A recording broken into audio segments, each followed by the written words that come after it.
انسان جو ہے جب پیدا ہوتا ہے نا، اس کے ہاتھ ہوتے ہیں لیکن وہ پکڑ نہیں سکتا، اس کی آنکھیں ہوتی ہیں لیکن اس کو پتہ نہیں ہوتا میں کیا دیکھ رہا ہوں، اس کی زبان ہوتی ہے اس کو بولنا نہیں آتا، اس کے کان ہوتے ہیں اس کو نہیں پتا وہ کیا سن رہا ہے، اس کے پاؤں اور ٹانگیں ہوتی ہیں لیکن اس کو چلنا نہیں آتا۔ یہ سارے اعضاء جسم کے صحیح سالم تندرست بھی ہونا، اس کے باوجود انسان کو دنیا میں آ کر ہر کام سیکھنا پڑتا ہے، اور ایک ایسی چیز اللہ نے انسان کو پیدائش کے ساتھ دے کر بھیجی ہے، اور اس کے اندر اللہ نے اس کی ساری زندگی کا نظام رکھا ہے۔ شیطان نے کیا دھوکہ ڈالا، دنیا ایک چونکہ دھوکے کا نام ہے، اللہ نے دنیا کو متاع الغرور کہا ہے، تو اللہ رب العزت کی اس بات کو آپ نے سمجھنا ہے کہ دنیا میں ہر چیز انسان کو اپنی طرف متوجہ کرتی ہے کہ میں تمہارا مسئلہ حل کروں گی، میری طرف آؤ، مجھے لے جاؤ۔ تو جیسے ہم دکان میں جاتے ہیں نا، تو ہمیں کئی چیزوں کی ضرورت نہیں بھی ہوتی، لیکن دکاندار آپ کو پتہ نہیں کیا کچھ کہتا ہے اور وہ آپ کو اپنا سودا بیچنے کی کوشش کرتا ہے۔ تو دنیا اور دنیا کے اندر کی جتنی چیزیں ہیں، یہ ساری کی ساری دکانداری ہے، یہ سب اپنے پروڈکٹ بیچ رہے ہیں، اپنے آپ کو بیچ رہے ہیں اپنی اہمیت دکھانے کے لیے، جبکہ اللہ رب العزت نے انسان کے مسئلوں کا حل کہیں اور رکھا ہے۔ اگر انسان اس کوڈ کو سمجھ جائے گا تو ساری دنیا اس کے تابع ہو جائے گی، اس کی فرما بردار ہو جائے گی، اور اللہ رب العزت کے جیسے ساری کائنات اللہ کے اختیار میں ہیں،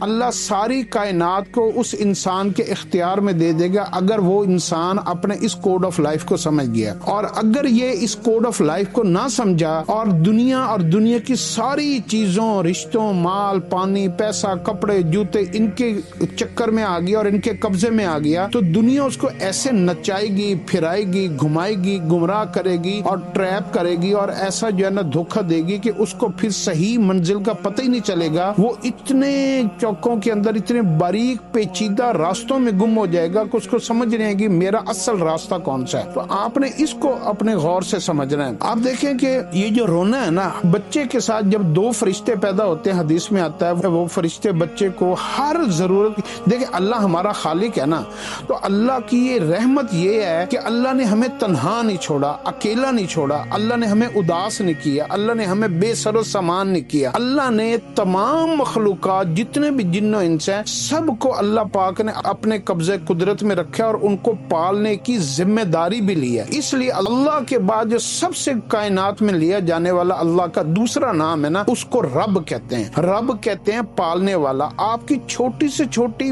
بڑی سے بڑی جتنی بھی ضرورتیں ہیں نا، ان سب کو پورا کرنے والے کو رب کہتے ہیں۔ تو اللہ نے ہمیں اکیلا نہیں کیا، اللہ نے ہمیں ساری نظام کو ہمارے قبضے قدرت میں کرنے کے لیے ہمیں وہ آنسو عطا فرمائے۔ تو بچہ جو ہے نا جب روتا ہے تو اس کی ساری ضرورتیں پوری ہو جاتی ہیں، اور وہ جو ہے نا جیسے جیسے جتنا وہ زیادہ تکلیف سے روتا ہے اتنا تیزی سے دنیا اس کی طرف کھنچ کر آتی ہے اور جلدی اس کی ضرورت پوری ہوتی ہے۔ جتنا بلند روتا ہے، جتنا تکلیف اس کو ہوتی ہے، اتنی زیادہ اس کے لیے دنیا میں آسانیاں لکھ دی جاتی ہیں، اور جتنا وہ چپ کر کے بیٹھا رہتا ہے تو لوگ سمجھتے ہیں کہ بچہ ٹھیک ہے، بچہ، اور لوگ جو ہے نا اپنے اپنے کاموں میں مصروف ہو جاتے ہیں اور اس سے غافل ہو جاتے ہیں، لیکن جیسے ہی وہ روتا ہے تو وہ سب لوگ اس کی طرف متوجہ ہو جاتے ہیں۔ اس بچے کو نہیں پتا کہ جو سامنے ایک سایہ سا نظر آ رہا ہے، یہ میری ماں ہے، یہ میرا باپ ہے۔ اللہ رب العزت اس کے رونے کے اوپر اس کی ماں کے دل کو نرم کرتے ہیں اور اس کی ماں کے اندر ایسی محبت ڈالتے ہیں جو نہ ختم ہونے والی ہے، جس کو کہتے ہیں بائی ڈیفالٹ۔ بائی ڈیفالٹ کہتے ہیں کہ سسٹم، کمپیوٹر، موبائل کے اندر آپ کو پتا کئی سافٹ ویئر بائی ڈیفالٹ ہوتے ہیں، وہ ختم ہی نہیں ہو سکتے، آپ اس ایپ کو ڈیلیٹ ہی نہیں کر سکتے۔ تو ماں کے اندر جتنی محبت ہے، اللہ پاک اس بچے کے رونے کے اوپر ماں کے اندر وہ سسٹم کو آن کر دیتے ہیں، وہ بٹن کو آن کر دیتے ہیں جو بائی ڈیفالٹ والی محبت ہوتی ہے۔ پھر وہ رات کا اندھیرا ہو، تیسرا پہر ہو، گیلا بستر ہو، کوئی بھی تکلیف بچہ ہو تو ماں کی کیا ہوگا، ماں کی آنکھ کھل جائے گی، ماں بے چین ہو جائے گی، ماں کا دل جو ہے نا ایک دم سے جو ہے نا حرکت میں آ جائے گا، اور ساری دنیا کو وہ جو ہے نا اس سے لڑ پڑے گی کہ میرے بچے کو، میری بیٹی کو، میرے بیٹے کو سکھ چاہیے، چین چاہیے، سکون چاہیے، حتیٰ کہ وہ اپنے خامن سے بھی ٹکرا جاتی ہے، اپنے ماں باپ سے بھی ٹکرا جاتی ہے، ساری دنیا سے ٹکرا جاتی ہے۔ اللہ نے ماں کے اندر کوئی ایسا نظام جو ہے نا بلٹ ان کیا ہے، اس نظام کو کیسے بلٹ ان کیا کہ وہ آن کہاں سے ہوتا ہے؟ جب بچہ روتا ہے۔ جب بچہ روتا ہے تو ویسے ویسے وہ نظام زیادہ طاقتور ہوتا جاتا ہے، مضبوط ہوتا جاتا ہے۔ رونا بہت بڑی طاقت ہے بچے کا رونا، اور یہی رونا شیطان سب سے زیادہ کیا کرتا ہے ہمارے ساتھ، وہ پلے کرتا ہے۔ پھر وہ ہمیں نا دنیا کی ہر چیز لے کر دیتا ہے، ٹافی، کھلونے، چیزیں، اور رونے سے بچے کا دھیان ایسا ایسا ہٹتا جاتا ہے کیونکہ دنیا کی چیزوں کی طرف وہ متوجہ ہوتا جاتا ہے، اس کا دل بہلتا جاتا ہے اور وہ گم ہوتا جاتا ہے۔ پھر وہ جو ہے نا لڑکپن سے گزر کر جوانی کی جب دہلیز میں قدم رکھتا ہے تو جوانی میں سب سے زیادہ شیطان اس کے اوپر یہ اٹیک کرتا ہے کہ اس کو اس کی طاقت کا، حسن کا، تعلیم کا، تجربے کا، دوستوں کا، خاندان کا اور جو ہے نا اس کے مال پیسے کا اس کے دل کے اندر ایسا روب دبدبا اور ایسا اس کی جو ہے نا طاقت کو ظاہر کرتا ہے کہ وہ کہتا ہے کام کرنے سے ہوں گے، رونے سے کام نہیں بنتے، بدلہ تمہیں خود لینا پڑے گا، تمہیں انتقام خود لینا پڑے گا، تمہیں اپنے کام خود کرنے پڑیں گے، تمہیں یہ مسئلہ خود ہینڈل کرنا پڑے گا۔ اس نے ایک گالی دی ہے، تم نے 2 گالیاں دینی ہے، تو اس نے ایک دفعہ تمہیں برا بھلا کیا، تم نے ایسی کی تیسی پھیر دینی ہے، تم نے اپنا انتقام خود لینا ہے۔ اس کے اندر وہ ایک خون جو ہے نا اس کو جوش مارتا ہے اور اس کے اندر کی جو ساری بیڈ کوالٹیز ہوتی ہیں نا، اینگر، انتقام، بدلہ، اس سارے کو وہ پروموٹ کرتا ہے اور اپنے آپ کو فن خان، انا،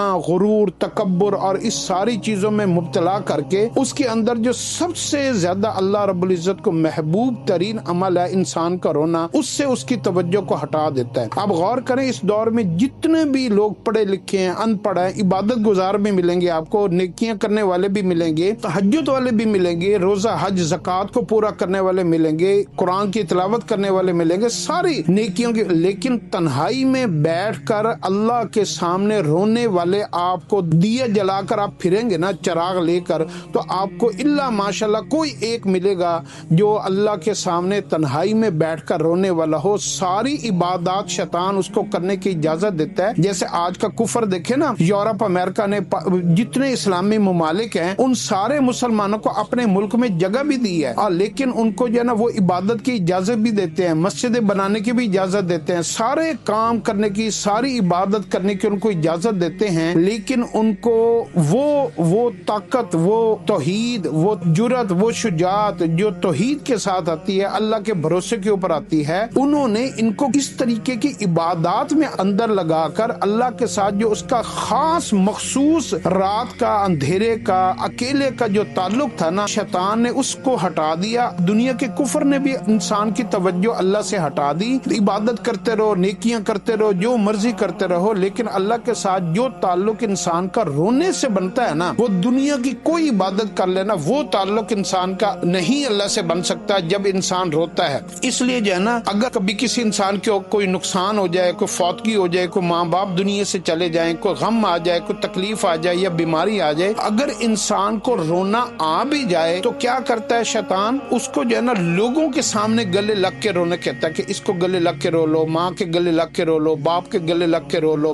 بیوی، بھائی، دوست، احباب، عزیز و اقارب۔ وہ اپنے جو اس کو نہیں پتا کہ جو اس کی آنکھ کے اندر کا جو آنسو ہے نا، وہ ایک آنسو کی اللہ کے ہاں کیا قیمت ہے۔ کاش انسان کو اس کا پتہ لگ جائے نا کہ میری آنکھ سے نکلے ہوئے ایک خالص آنسو کی اللہ کے ہاں کیا قیمت ہے، تو انسان اپنے آنسو کی اتنی حفاظت کرے، کبھی بھی اس کو لوگوں کے سامنے ضائع نہ کرے۔ یہ ایسے ہی ہے کہ جیسے آپ کو کسی نے بلینک چیک دیا، اس کے اوپر اربوں خربوں جو ہے نا روپے آپ لکھ سکتے ہیں، ڈالر لکھ سکتے ہیں، لیکن آپ نے کیا کیا کہ وہ سارا خزانہ ٹکڑے ٹکڑے کر کے آپ نے گندی نالے میں، کچرے میں، جو نا غلاظت میں پھینک دیا، اور آپ کو کتنا افسوس ہوگا۔ جو انسان اللہ کے علاوہ کسی بھی مخلوق کے آگے روتا ہے، مخلوق سے امید رکھتا ہے، مخلوق کے آگے آنسو بہاتا ہے، وہ ایسے ہی ہے جیسے اس نے اپنے آنسوؤں کو جو ہیرے موتی سے بھی زیادہ قیمتی ہیں، اس آنسو کو اس نے گندگی کے ڈھیر میں ڈال دیا ہے، تو اس کی ویلیو کو اس نے زیرو کر دیا، اس خزانے کو اس نے جو ہے نا وہ تباہ و برباد کر دیا ہے۔